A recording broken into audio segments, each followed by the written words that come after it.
Bonjour à vous, mes hockey fans, et bienvenue à un autre aperçu pour la saison 2025-2026 de la LNH. Et aujourd'hui, on s'attaque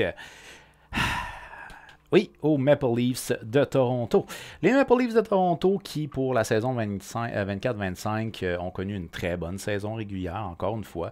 C'est une organisation qui est dominante en saison régulière. C'est en séries éliminatoires que ça se complique un peu. On a eu droit à une belle série, d'ailleurs, pour les partisans des Sénateurs d'Ottawa ou des Leafs, là, peu importe. Une belle série en première ronde entre les Maple Leafs de Toronto et les Sénateurs d'Ottawa. Ça a été une belle expérience pour les jeunes Sénateurs d'Ottawa, mais sinon, pour juste le show, c'était intéressant à regarder comme série. Et bon, finalement, après ça s'est gâté un peu pour les Leafs, mais on a réussi quand même à passer la première ronde contre les Sens, notre rivaux de l'Ontario. Et arriva ce qui devait arriver, c'est-à-dire, je n'ai jamais été un grand amoureux des partisans des Maple Leafs de Toronto à Toronto. Ouais, c'est ça. Donc, après l'élimination, il y aurait quelqu'un qui aurait leak l'adresse personnelle de Mitch Marner. Il y aurait des gens qui l'attendaient en avant de chez eux. Il semblerait que, je pense que par les réseaux, il avait reçu des menaces, des choses comme ça. Le climat était rendu carrément insupportable pour lui, là. Lui qui était, à la base, si je ne fais pas erreur, il me semble que c'était un fan des Leafs quand il était jeune. C'était carrément insupportable pour lui. Puis à la fin de la journée, c'est les partisans qui ont chassé Mitch Marner plus qu'autre chose de Toronto. Très dommage. Très, très, très dommage. Alors, Mitch Marner, qui va continuer sa carrière en tant que chevalier en or, un Golden Knights, c'est une grosse perte, mais en même temps, Toronto, on le savait, le Big Four là, qui coûtait une fortune. Maintenant, c'est bien beau dépenser bien de l'argent sur des joueurs étoiles, mais on ne peut pas tous les garder tout le temps. Là. Fait que c'est ça. Ça a été une prise de décision facile, je dirais un peu à prendre parce que le joueur voulait partir. Mais c'est dommage pour ce qui est des Leafs de Toronto. Évidemment, en séries éliminatoires, on se retourne tout le temps vers nos joueurs vedettes qu'on trouve qu'ils produisent pas assez. On l'a reproché entre autres à Marner, on l'a reproché aussi à Austin Matthews. Un qui a produit par contre, lui, c'est Nylander. Dans le cas de Nylander, je sais pas, j'ai l'impression qu'à chaque fois qu'il est en séries éliminatoires, il produit bien. Est-ce que je me l'ai marqué? Je me l'ai tué. Oui, en série. 13 matchs pour Nylander, quand même 6 buts et 15 points. Donc, en 13 matchs, 15 points, là, excellente saison pour Nylander. En séries éliminatoires, mais même en saison régulière, 84 points, 45 buts. Très, très bonne saison pour lui. Du côté de Toronto, un point d'interrogation. Non, je vais souligner quelque chose. J'aime pas le jeu défensif des Maple Leafs, mais la première paire de défense, elle est solide. McCabe et Tanev, là, solide défensivement. Je les aime vraiment beaucoup. Maintenant, parenthèse. On a toujours eu un point d'interrogation avec les gardiens du côté de Toronto. Puis là, finalement, on se disait, là, c'est l'année d'éclosion de Joseph Woll. On s'attendait vraiment à ce que Joseph Woll s'établisse partant des Leafs pour les années à venir, etc. C'est peut-être pas tout à fait ça qui s'est passé.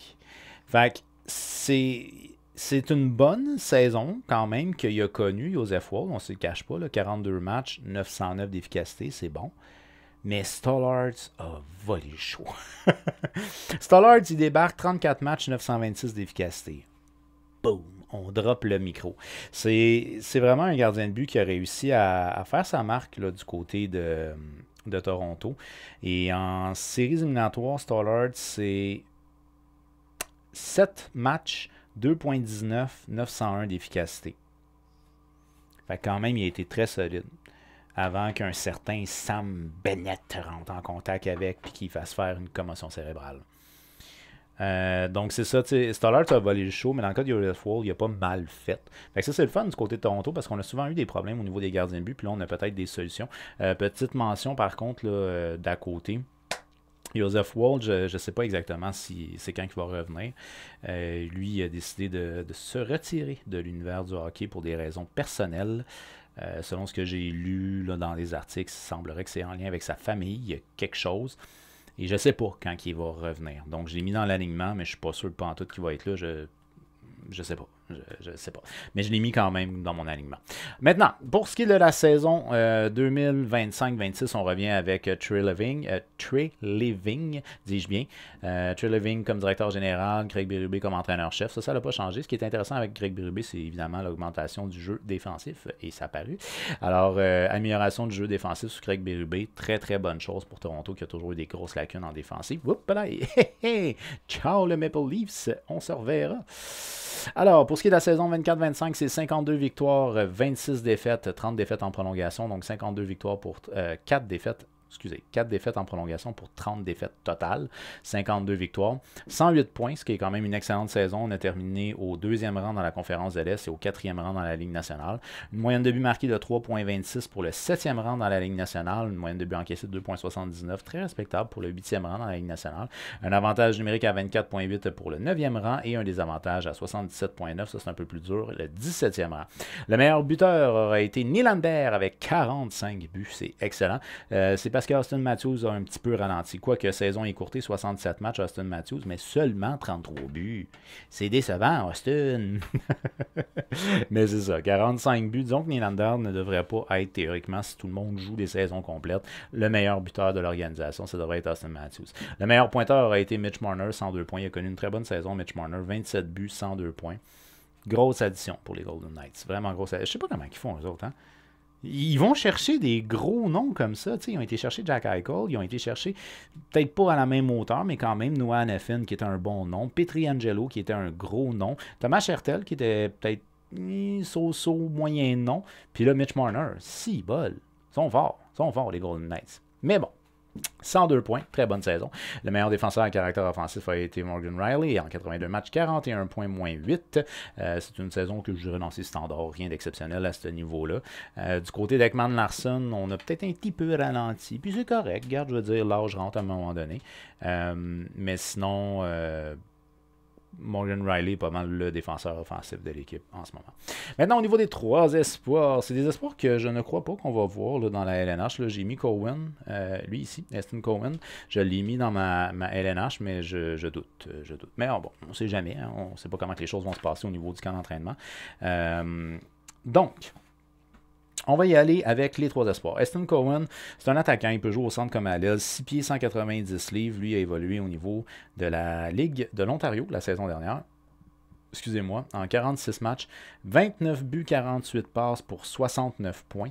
Alors, une très bonne saison au niveau offensif, mais les séries, c'est ridicule. 39 points en 17 matchs. Boom! Il a vraiment connu des excellentes séries dans la Ligue de l'Ontario. C'est un gars qui est connu pour son intelligence hockey, son hockey IQ, pour son jeu de passe, également pour son implication physique et pour sa double responsabilité. Donc, un joueur qui joue dans les deux sens. Normalement, il devrait jouer dans la Ligue américaine avec les Marlies. Moi, je l'ai mis dans mon alignement, mais normalement, il devrait jouer dans la Ligue américaine. En termes de deuxième espoir, cette fois-ci, on va y aller avec Ben Danford, un défenseur de 19 ans, 6 pieds 2, 194 livres. Il a évolué lui aussi au niveau de la Ligue de l'Ontario la saison dernière. Au niveau junior, c'est 61 matchs, 5 buts, 20 passes, 25 points pour ce qui est de Danford. En séries éliminatoires, un petit 5 points en 21 matchs, mais évidemment, c'est un défenseur défensif. Hein? C'est un défenseur qui est responsable dans sa zone, qui ne se porte pas nécessairement beaucoup à l'attaque. C'est un gars qu'on dit défenseur défensif et quand même mobile. Donc, c'est un gars qui est capable de bien se déplacer. Normalement, on ne devrait pas le voir dans la Ligue nationale cette année. Ensuite de ça, en termes de troisième espoir, on va y aller avec Arthur Akhtiamov, un gardien de but de 23 ans, 6 pieds 2, 170 livres. Il évoluait au niveau de la Ligue américaine la saison dernière en 26 matchs, 2,81, 901 d'efficacité. Évidemment, Joseph Woll n'est plus là. Il faut qu'il y ait un remplaçant avec les Marlies. Fait que tranquillement, mais sûrement, on va réussir à faire notre petite place. Là. Sinon, c'est un gars qui a été vraiment solide en KHL. Lui, c'était sa première saison en Amérique du Nord. En KHL, là, en la saison 23-24, 17 matchs, 2,51, 921 d'efficacité. Très, très, très solide. Et je parle bien de KHL, là, le niveau professionnel. Fait que très très solide en KHL. Sinon, dans la VHL, l'espèce d'équivalent de Ligue mineure, si tu veux, la même année, donc en 23-24, 19 matchs, 2.0, 927 d'efficacité. Puis en séries éliminatoires dans la VHL, donc encore là, l'équivalent des mineurs pour la KHL, 21 matchs, 2.15, 932 d'efficacité. Il jouait pour le Hackbar, qui est quand même une des bonnes équipes de la KHL. Mais il reste que c'est des statistiques impressionnantes pour un gardien de but qui pourrait éventuellement être un gardien de but LNH là, pour les Leafs de Toronto. Maintenant, on va y aller avec une projection. Projection d'alignement. Ouais, c'est ça. La ligne que je garde intacte, c'est la deuxième ligne. Parce que ça l'a bien été l'année passée, fait qu'on va les garder. J'avais entendu entre des branches qu'on avait été chercher Mathias Maccelli pour le faire jouer avec Austin Matthews et Matthew Nice. Mais là, pendant le camp d'entraînement, on essaye d'autres joueurs, dont Max Domi, entre autres, qui a été essayé là, à côté des deux. Moi, je vais dire stick to the point. Là. Bon, on va rester avec stick to the plan, là, puis on va rester avec ce plan-là initial. Donc, Matthew Nice, c'est mon premier allié gauche, mais ça, c'est correct parce que. En tout cas, il y a d'affaires sur ma première ligne. Bonne saison pour ce qui est de Matthew Nice, 58 points en 78 matchs la saison dernière. Austin Matthews, c'est mon premier centre, 78 points en 67 matchs, plus qu'un point par match. Par contre, évidemment, on s'attendait peut-être à une production en termes de buts plus poussée de la part d'Austin Matthews. On croise les doigts qu'il y a une saison complète aussi, par contre. Là, ça aussi, c'est quelque chose d'important. Qu'on fait jouer avec Mathias Maccelli. Lui, c'est 18 points en 55 matchs la saison dernière du côté du Mammoth de l'Utah. Mathias Maccelli, qui est un défenseur, un attaquant très mobile, qui aime beaucoup patiner, puis qui aime essayer de créer des choses offensivement. Évidemment, c'est pas le meilleur playmaker, mais c'est un gars dynamique. C'est un gars dynamique. Je pense que ça peut fitter avec Matthew Nice et Austin Matthews. En termes de deuxième trio, ben là, j'ai gardé le même deuxième trio. Donc, McMahon, 34 points, 74 matchs la saison dernière. Dans le cas de John Tavares, une excellente saison pour le joueur vétéran.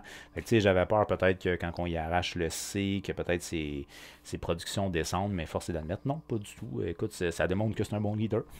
Ça ne l'affecte pas. 74 points en 75 matchs, presque un point par match pour le joueur vétéran de 35 ans. Qu'on fait jouer avec Nylander, 84 points en 82 matchs. C'est un gars que je trouve qu'on oublie trop souvent avec Toronto. On parlait tout le temps de Mitch Marner et Austin Matthews, mais Nylander, il est solide en tabarouette offensivement. Il est solide à peu près à toutes les sauces en plus de ça. En termes de troisième ligne, pas mon meilleur choix, Dakota Joshua. C'est un grand bonhomme, plutôt fragile. Qui se veut être un joueur de profondeur avec un impact physique. Moi, perso, je l'aime plus ou moins. Mais les Leafs, on voit quelque chose en lui. Donc, 14 points en 57 matchs. Sur l'aile gauche de mon troisième trio, Nicolas Roy, ça par exemple, je l'aime bien lui. 31 points en 71 matchs la saison dernière. Pour ce qui est de Roy, c'était du côté de Vegas depuis quelques années. Un centre qui est capable de bardasser un peu les choses. C'est le fun, ça. Max Domi, que comme j'ai dit, on l'a essayé sur le premier trio. Fait que peut-être qu'on va prendre la décision de faire jouer sur le premier trio avec Mathieu Zinaz. 33 points en 74 matchs. On est loin du 70 points qu'il avait connu avec Montréal. Hein? 33 points. En termes de quatrième trio, ben, Lawrence, 19 points en 80 matchs, c'est un joueur de profondeur. Lawton, 31 points en 80 matchs, aussi, c'est un joueur de profondeur. Et là, moi, c'est là que j'ai mis Stan Cohen, là, donc un attaquant qui est un jeune attaquant âgé de 20 ans. Dans la OHL, 69 points en 46 matchs la saison dernière.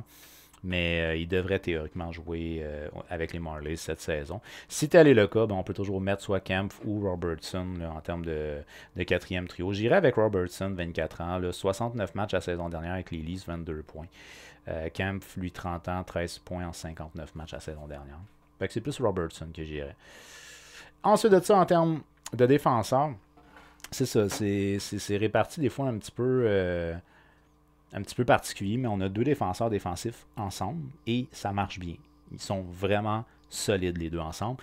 McCabe, 23 points en 66 matchs la saison dernière avec les Leafs, qu'on fait jouer avec Chris Tanev, 18 points en 75 matchs. C'est des gars que t'aimes et que tu veux, entre autres en séries éliminatoires. Fait que c'est un premier pairing qui peut jouer contre les meilleurs trios adverses sans aucun problème. En termes de deuxième pairing, ben là, on a Morgan Rielly qui aime bien s'avancer, 41 points en 82 matchs l'année dernière, avec Brandon Carlo, lui un défenseur plus stay-at-home, je dirais, là, 12 points en 83 matchs. Dans le cas de Brandon Carlo, ben c'est sûr, lui, on l'avait connu longtemps avec les Bruins de Boston. Un défenseur qui est quand même capable de bouger malgré sa stature, là, mais il reste que c'est un défenseur plus théâtron. Maintenant, en termes de troisième pairing, ben là, on y va avec c'est Simon Benoît. Simon Benoît, il a quel âge? J'ai 27 ans. 10 points en 78 matchs la saison dernière. Encore là, c'est un gars de profondeur. Qu'on fait jouer avec le défenseur Oliver Ekman-Larsson. Donc, lui, plus à caractère offensif, 29 points en 77 matchs. Ekman-Larsson aime bien patiner avec la rondelle puis faire des tours du poignet de la ligne bleue. Mais c'est ça, il a ralenti beaucoup là, avec Ekman Larsson. En termes de scratch, j'y vais avec Matt Benning, 31 ans. Lui évoluait du côté des Sharks de San Jose la saison dernière. Aucun point en 7 matchs. Au niveau des gardiens de but, ben là, on a prolongé Stollards. Fait que Stollards reste avec nous pour quelques saisons du côté de Toronto. Puis ça, on est vraiment content parce qu'il a vraiment bien fait l'année passée. Mais c'est une saison. Fait que on verra bien comment ça va se passer à la deuxième saison. Dans le cas de Stollards, il devrait théoriquement être notre partant cette année du côté de Toronto ou au pire faire un tandem avec Joseph Woll. Mais comme j'ai dit en début de vidéo, Joseph Woll, il s'est retiré de l'organisation pour des raisons personnelles, puis on ne sait pas quand il va revenir. Puis il semblerait que c'est en lien avec sa famille. Fait que je ne sais pas si... Je sais pas quand il va revenir et je sais pas s'il va revenir. J'ai aucune idée. Fait que moi, j'ai mis Stollards comme partant. Comme ça, on est plus safe. 34 matchs la saison dernière avec les Leafs, 2.14, 926 d'efficacité. C'était notre partant en série jusqu'à temps qu'il se blesse. En termes d'auxiliaire, j'y étais avec Joseph Woll, 42 matchs la saison dernière avec les Leafs, 2.73, 909 d'efficacité, quand même une bonne saison pour Joseph Woll. C'est juste que Stollards a juste volé le show, c'est tout. Et en termes de troisième gardien, ben là, cette fois-ci, on va y aller avec LDB, 24 ans. Lui a joué 6 matchs avec les Leafs la saison dernière, 3.33 de moyenne et 878 d'efficacité. Alors, du côté des Leafs de Toronto, j'ai hâte de voir l'après-Marner. Comment que ça va s'opérer, tout ça. Est-ce qu'on a des gars qui vont être capables de step up pour prendre la relève? C'est quand même un 102 points qu'on vient de perdre. Donc, s'il y a des gars qui vont être capables de step up là, pour retaper tout ça, j'ai hâte de voir. Reste que sur papier, ben, l'organisation des Maple Leafs de Toronto, c'est une très belle organisation qui est compétitive maintenant, avec un entraîneur-chef comme Craig Berube, qui est surtout connu, entre autres, pour son jeu défensif. C'est un atout, assurément, pour les Leafs de Toronto, qui ont longtemps été trop offensifs, pas assez défensifs. Moi, je pense que oui, pour ce qui est des Leafs de Toronto, on retourne assez aisément en séries éliminatoires. Puis, tu sais, là, je l'ai mentionné dans une autre vidéo, mais au moment où j'ai fait mon tableau de prédiction, je savais pas que Barkov allait être blessé peut-être pour la saison complète. Fait que là, avec Barkov qui est blessé peut-être pour la saison complète, il y a des bonnes chances qu'ils finissent premier au niveau de l'Atlantique. Moi, je les ai mis deuxième. Parce que j'ai fait mon tableau avant de savoir que Barkov pouvait manquer toute la saison. En plus de Tkachuk, que ça peut se rendre jusqu'en décembre. Mais bon, vous avez la chance d'avoir cette information-là. Alors, d'après vous, les Leafs de Toronto, est-ce qu'on fait des séries et à quelle position qu'on va terminer au niveau de l'Atlantique? Faites-le moi savoir au travers des commentaires. Alors, je vous rappelle, bien entendu, de vous abonner et d'activer la petite cloche parce qu'il y a d'autres aperçus qui s'en viennent pour la saison 25-26 de la LNH. Je vous dis un gros merci d'avoir regardé cette vidéo-là. On n'oublie pas, on fait un petit j'aime et on partage et on se revoit très bientôt.